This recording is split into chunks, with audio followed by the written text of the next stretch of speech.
Welcome back to our Teach Like a Champion technique series, helping teachers or parents bring joy back into learning. When planning a lesson, begin with the end in mind. Have a clear idea of the thing you really want your learners to have learnt, practiced, or mastered by the end of the lesson. Ask yourself, how will I know if my learners understand this? Or what can my learners do to show me how much they understand? In order to do this, we use the objective technique. A clear objective gives you a strong focus for your lesson, so you can plan activities accordingly.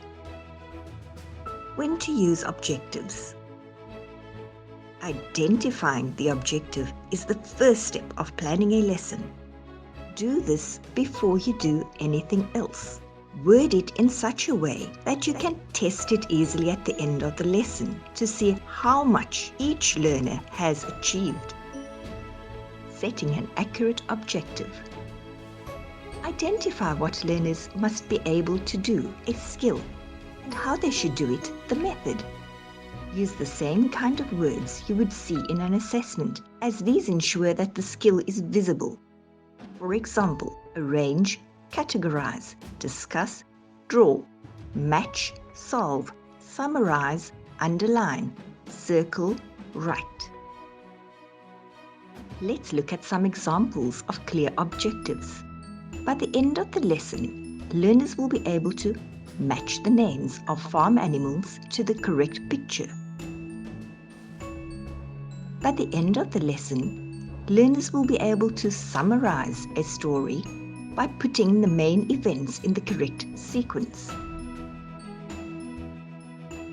By the end of the lesson, learners will be able to multiply two-digit numbers by two-digit numbers using the column method. How to use objectives. 1. Identify the important skill learners need to focus on. An effective lesson has one main objective. 2. Refer to your curriculum document. The planner will give you the topic, time frame, and key content. The assessment guidelines or exemplar assessments will show you what learners must be able to do with it. Make sure you are familiar with the assessment criteria for that particular grade and subject. 3. Write the objective on your lesson plan using this format. By the end of the lesson, learners will be able to skill or action by using method. You can write the abbreviation LWBAT. Learners will be able to. 4. Check that you will be able to test this objective easily by the end of the lesson. 5.